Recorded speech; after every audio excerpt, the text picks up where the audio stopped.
Let's look at one more example of finding a center of mass. So let's find the center of mass of this triangular plate, and we'll assume that it's made of a material that has a constant density. So let's call that constant density rho. As long as you have a constant density, the center of mass won't actually depend on what this density is. So it will, this rho will cancel when we ultimately calculate the center of mass. Okay, let's start out by finding the mass of this plate. Well, that's just going to be the rho times the area. And because this area is because this region is a triangle, we don't need an integral to figure out what the area is. So it's 1/2 the base, which looks like it's 2, times the height, which is 3, and so that's 3 times rho. Okay, now let's find the moment about the, I don't know, start with the x-axis, I guess. We're going to need to write this top bounding line as a function of x. So this top line is y equals, let's see, it looks like it's 3 minus 3/2 x. Okay, so moment about the x-axis is going to be the integral from 0 to 2, because our x-coordinates are going from 0 to 2. And the formula for moment about the x-axis is rho over 2, the top curve, f of x squared, minus the bottom bounding curve, g of x squared. So rho over 2 times the integral from 0 to 2. G of x is 0 because the bottom bounding curve on this region is 0. So g of x is 0. And f of x is our line. So we need to square 3 minus 3/2 x. So rho over 2 times the integral from 0 to 2 of, let's see, 9 minus twice the product is 9x plus 9/4 x squared dx.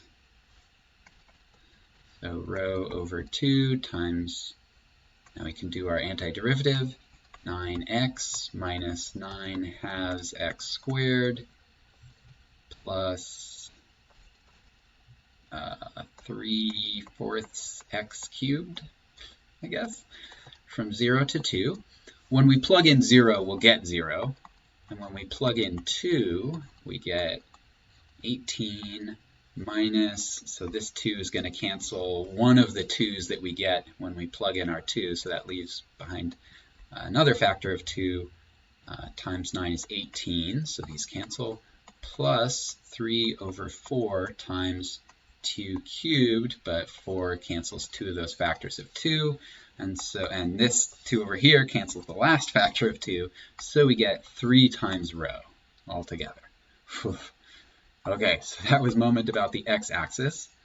Now let's calculate the moment about the y-axis.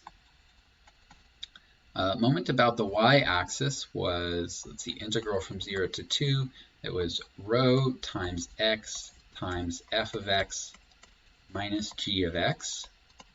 And remember, g of x is 0. The bottom bounding curve in this situation is 0. And the top bounding curve is that line, which was 3 minus 3/2 x. Okay, now we can move rho outside of the integral because it's constant, and we can distribute the x.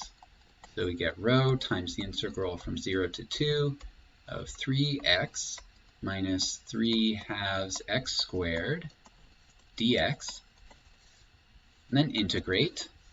So rho times, let's see, 3/2 x squared minus 1/2 x cubed, and this is from 0 to 2.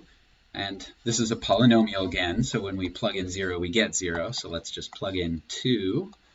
Let's see, 3/2 times 4 is 6, minus 1/2 times 8 is 4, so we get 2 rho. So that's moment about the y-axis. Moment about the x-axis was 3 rho, and the mass of the whole thing, I think, was also 3 rho. Yes. Mass was 3 rho. So the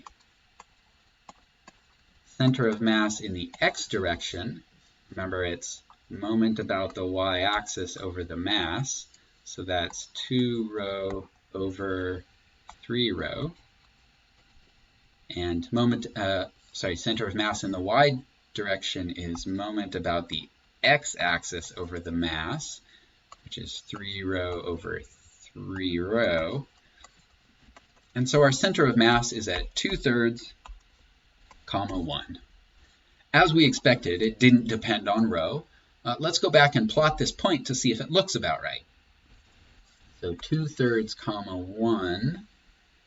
See, 2/3 is about here, 1. So it's going to be about there as the center of mass. And that does indeed look about right. I can imagine that if this triangle were cut out of a piece of cardboard, it would balance on the head of a pin if I put the pin right on that dot.